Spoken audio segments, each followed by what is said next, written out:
Meus irmãos, quero cumprimentar a todos com a gloriosa paz do Senhor, agradecer a todos os irmãos que estão nos assistindo.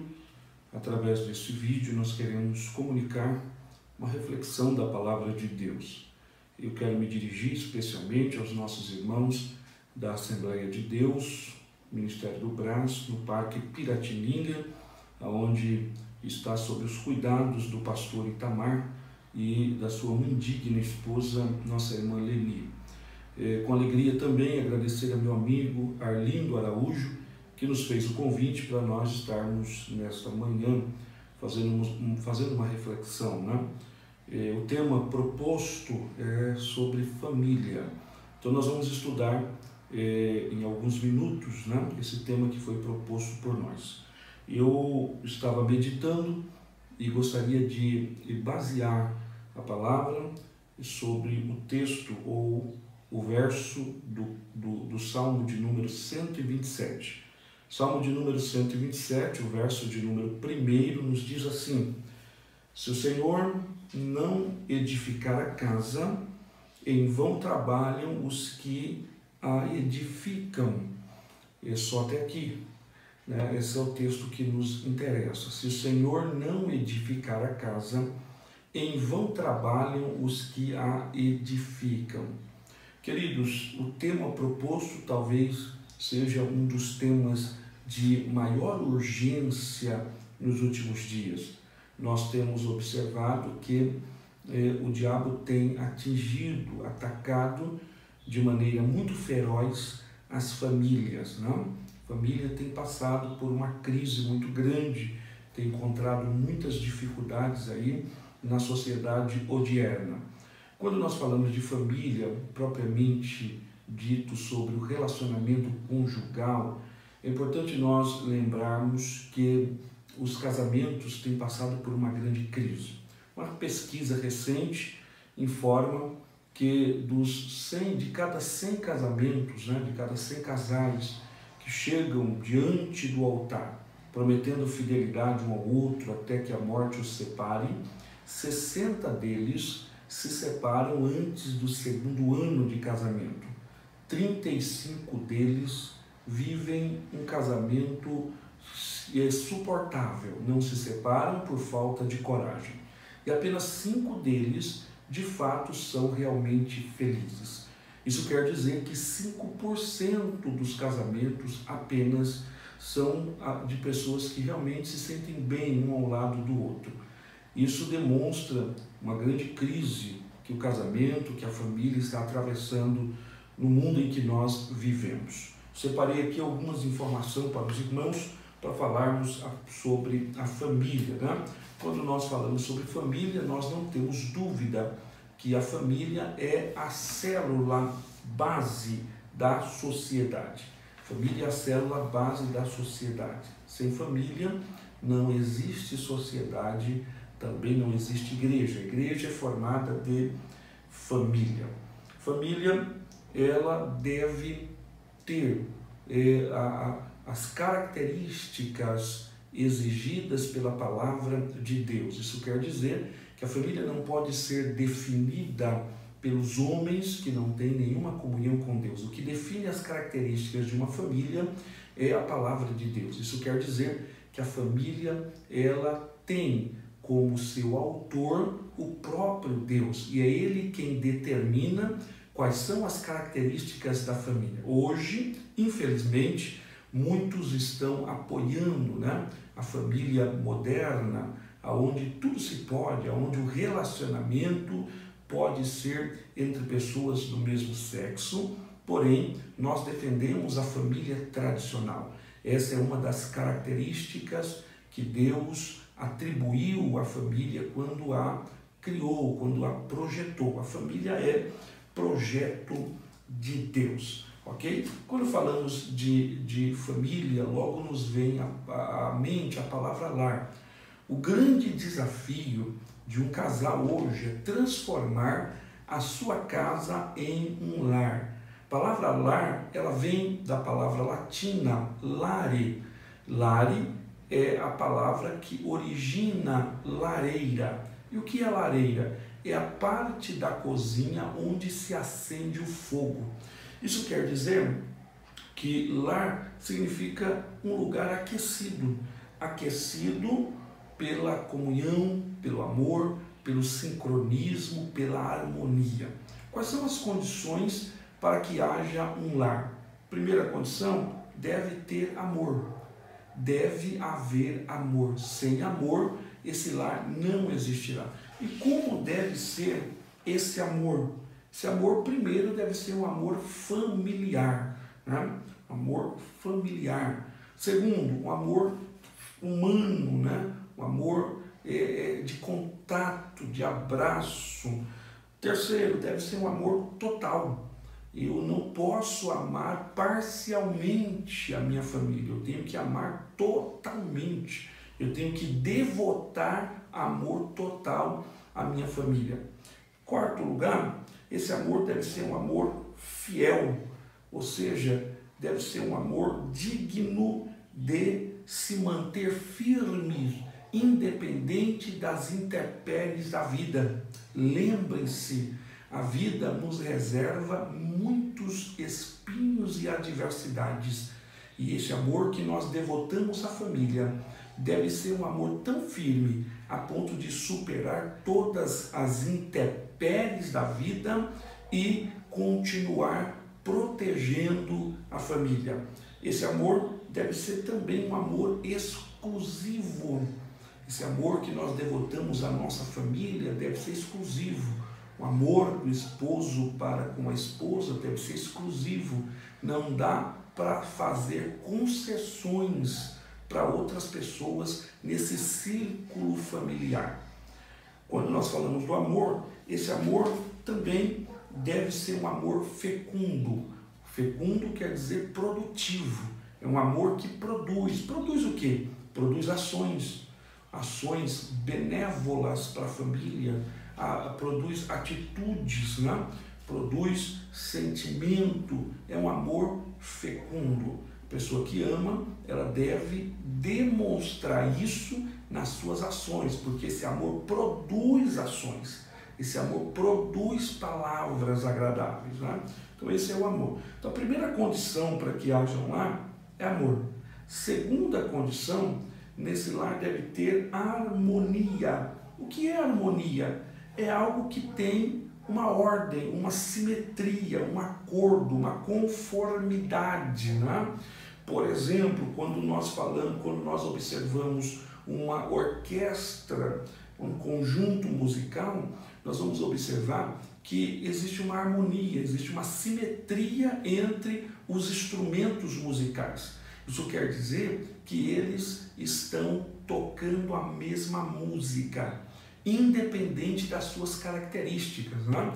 Cada instrumento emite um som diferente, emite algo diferenciado. Porém, mesmo tendo características diferentes, todos os instrumentos tocam harmoniosamente, tocam a mesma música. Assim deve ser o lar. O lar, ele é composto por diversas pessoas, o pai, a mãe, os filhos, e cada um é diferente do outro.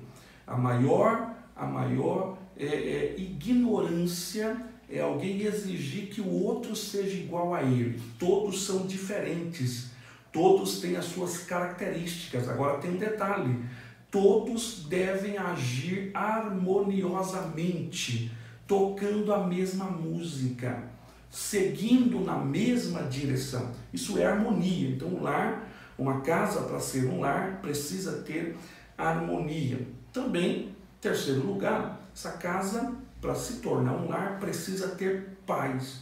Paz não é ausência de conflitos, não é ausência de lutas, né? Mas paz, ela é a tranquilidade, a confiança de que no meio das lutas Deus garantirá vitória.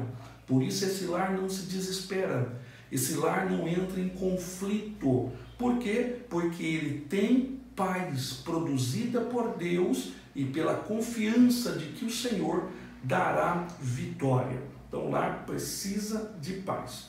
E, em quinto lugar, para que essa casa seja um lar, precisa ter relacionamento saudável.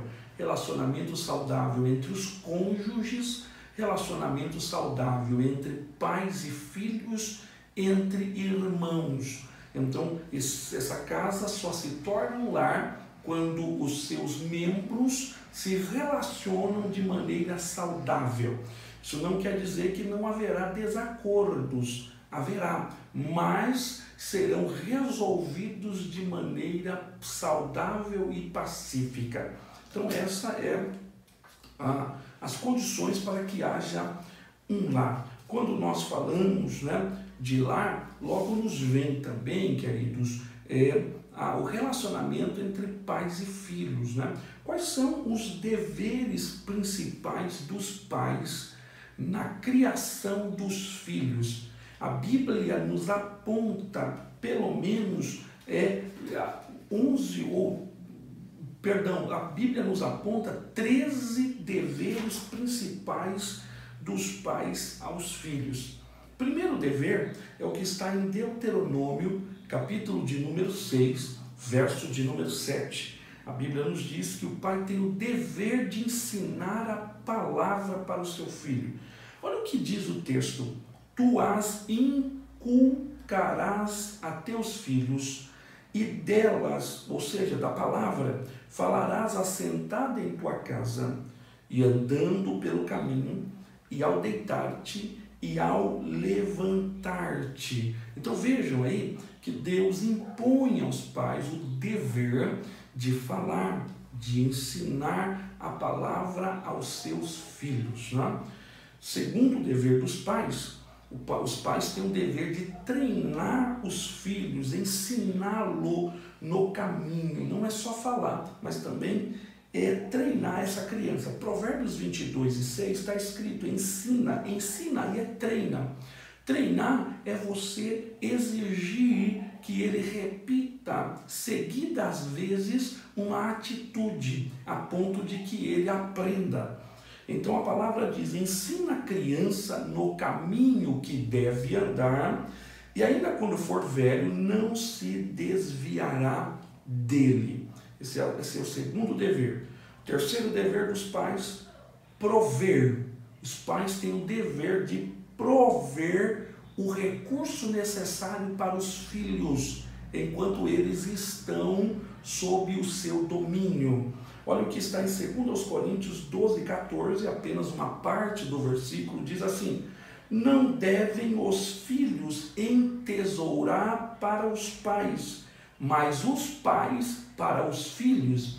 Esse versículo fala diretamente sobre o dever que o pai tem de prover para o filho. Prover alimentação, prover educação, prover estudo, prover o que for necessário, vestuário. Os pais têm o dever de prover para os filhos. Quarto lugar, o pai ou os pais têm o dever de criá-los. Pai não pode terceirizar esse dever. Pai não pode submeter os seus filhos à criação de terceiros. Quem deve criá-los é os pais. Efésios capítulo 6, verso 4, está escrito da seguinte forma: e vós, pais, não provoqueis vossos filhos a ira, mas criai-os na disciplina e na admoestação do Senhor. Quem deve criá-los são os pais, e criá-los na disciplina e admoestação do Senhor. Então, pai, mãe, não terceirize esse dever. Quem deve criá-lo, quem deve ensiná-lo é o Senhor, é a senhora. Em quinto lugar, os pais têm o dever de amar. Os pais devem amar os seus filhos. Tito capítulo 2, verso 4, diz assim: a fim de instruírem a amarem ao marido e a seus filhos. Olha o que Paulo está dizendo a Tito, que as mães, os pais devem amar os seus filhos. E isso é sumamente importante nós frisarmos aqui. Por quê? Porque nós estamos vivendo em dias onde pais não amam mais os filhos, né? Os filhos gerados dos seus próprios ventres não são amados. Uns são, após o nascimento, são jogados, né, nos lixos, nas latas de lixo, o pai e a mãe se desfaz, abrem mão, alguns matam os próprios filhos. Então o conselho da palavra de Deus é que o pai deve amar o seu próprio filho. Sexto dever, os pais têm o dever de levar os filhos a Cristo. Você deve levar o seu filho a Cristo. Mateus capítulo 19, versos 13 e 14, diz assim: trouxeram-lhe então algumas crianças para que ele impusesse as mãos e orassem. Olha que atitude importante, levar as crianças até Jesus para que Jesus as abençoasse. Nós, como pais, nós temos o dever de levar a Cristo os nossos filhos para que eles sejam abençoados por Deus. Sétimo dever do pai: o pai deve falar aos filhos dos juízos de Deus, ou seja, as punições de Deus. Todas as vezes que Deus interveio na história da humanidade, punindo o homem por sua conduta pecaminosa. Fazendo isso, o pai irá criar no filho temor pela palavra e pelos juízos de Deus. Olha o que diz Joel capítulo 1, verso de número 3. Narrai isto a vossos filhos, e vossos filhos o façam a seus filhos, e os filhos destes a outra geração. Deus está ordenando que os seus juízos sejam passados de pai para filho, de geração para geração. Oitavo dever dos pais: falar sobre os grandes feitos de Deus, as grandes obras, os grandes milagres, as grandes operações que Deus fez no passado bíblico e na própria vida dos pais. Quantos milagres os pais já testemunharam em sua própria vida? E esses milagres devem ser passados para os seus filhos, a fim de que os filhos confiem, acreditem na manifestação do poder de Deus e nas providências que dele vêm. Olha o que está escrito, Salmo de número 78, verso de número 4, diz assim: não o encobriremos a seus filhos, contaremos à geração vindoura os louvores do Senhor e o seu poder e as maravilhas que fez. Que maravilha, né? Falar aos filhos as grandes proezas que Deus operou. O nono dever que os pais têm em relação aos filhos é ordenar-lhes que eles obedeçam a Deus, obedeçam a palavra. Nós devemos ordenar que eles sejam obedientes ao Senhor. Deuteronômio 32, verso 46 diz: disse-lhes, aplicai o coração a todas as palavras que hoje testifico entre vós, para que ordeneis a vossos filhos que cuidem de cumprir com todas as palavras desta lei. Então, há ali uma exigência divina para que os pais ordenem aos filhos a obediência à lei. E aí nós temos, né, o décimo dever dos pais é abençoar os filhos, né? Gênesis capítulo 48, verso 15, diz que Jacó abençoou a José, dizendo: Deus em cuja presença andaram meus pais, Abraão e Isaque, o Deus que me sustentou durante a minha vida até esse dia. Então veja que Jacó abençoa José, e era uma prática muito comum na antiguidade, os pais reuniam os filhos para abençoá-los, né?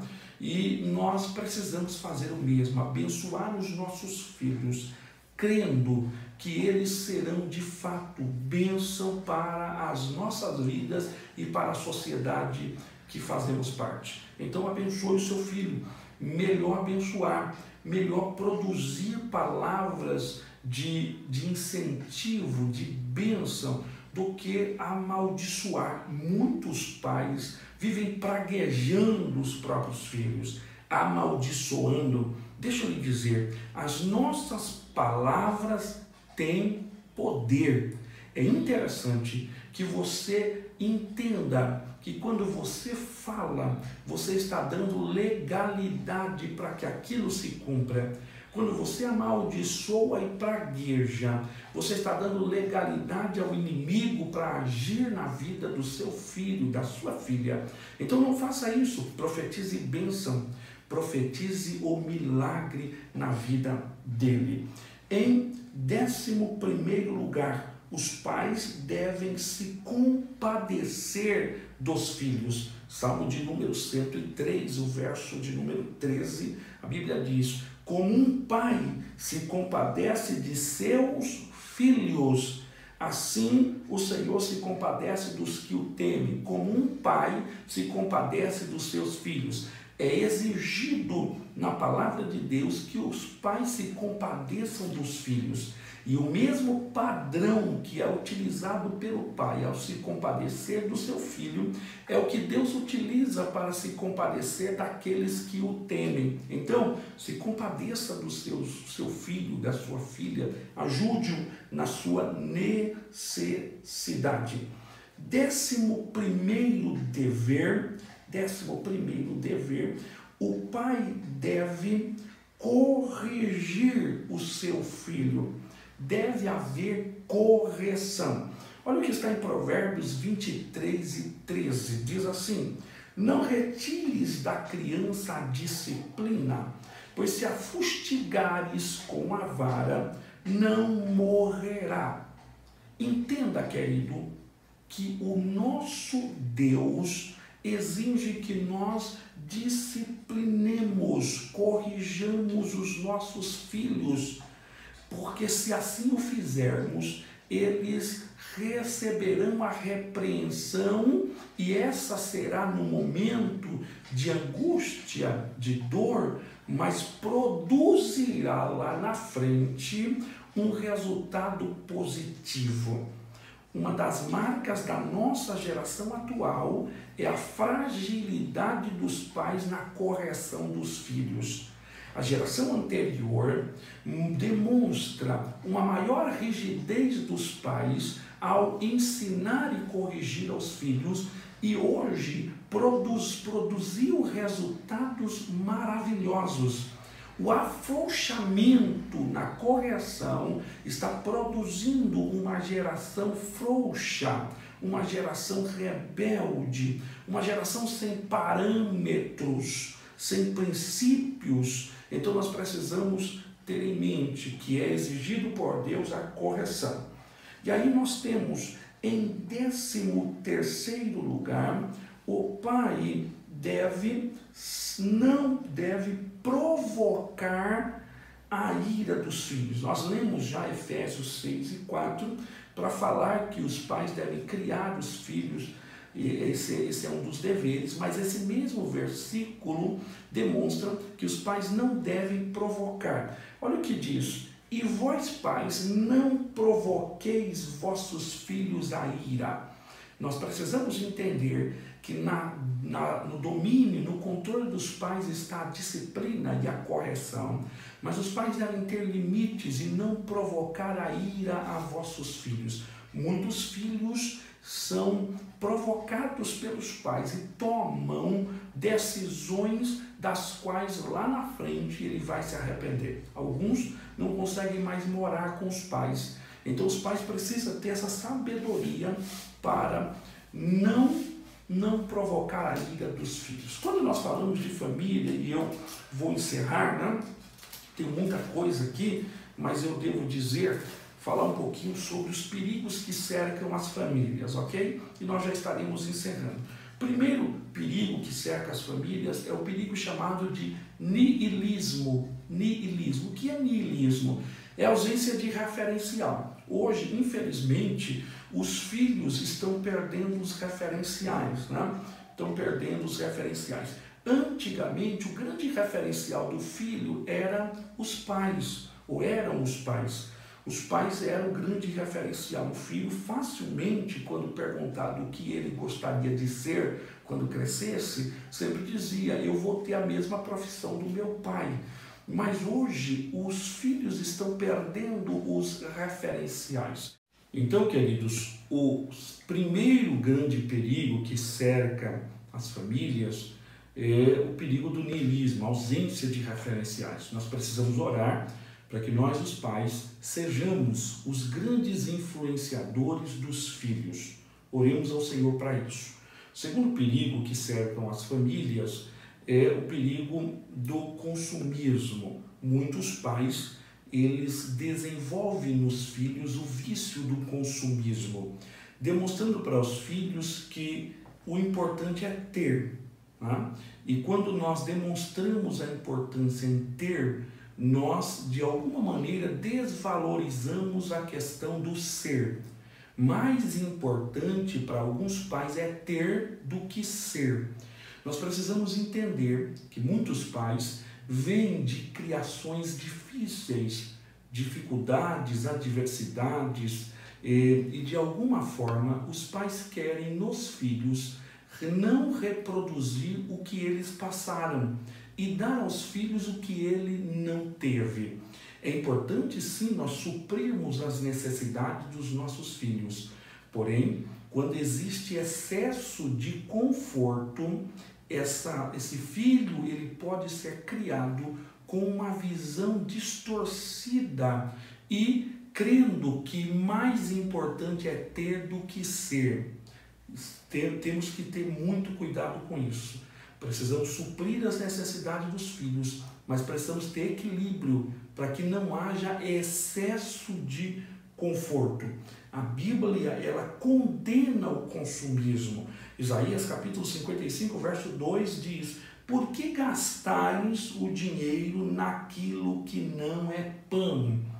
Esse pão aí significa aquilo que é essencial para a vida. Por que a gente gasta naquilo que não é essencial para a nossa vida? Precisamos ter esse cuidado. O terceiro perigo que cerca as famílias é chamado de o perigo do individualismo, né?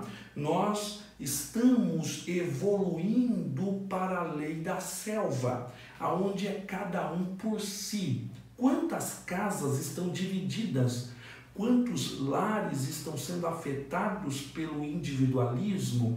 É quando cada um quer cuidar do que é seu, sem se preocupar com o outro. Esse individualismo deve ser combatido. Eclesiastes capítulo 4, do verso 9 ao 12, a Bíblia vai falar que melhor é serem dois do que um. Em todos esses versículos, a Bíblia vai dizer que se dois estiverem juntos, melhor será o pagamento do trabalho, que se um cair, o outro levantará. Se dormirem dois juntos, um aquecerá o outro. A Bíblia vai nos ensinar que o individualismo não é um caminho do cristão. O caminho do cristão deve ser o caminho do amor, da comunhão, do estarem juntos, ok? Então, o individualista, ele precisa resgatar 4 valores.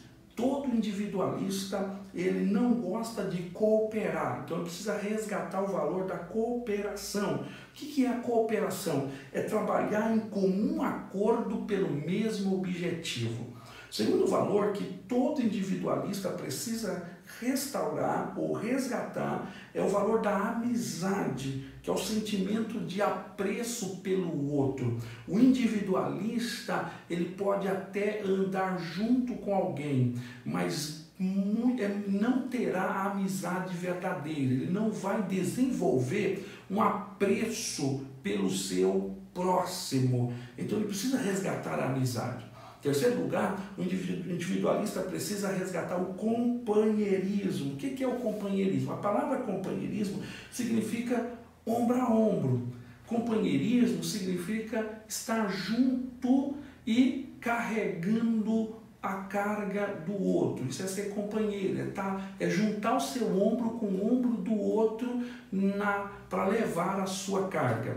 Então, o individualista ele não pensa na carga do outro, ele não pensa no peso que o outro está carregando, ele só pensa em si. Se eu estiver bem, pouco importa o que o outro ou como está o outro. Então, eu preciso resgatar o companheirismo.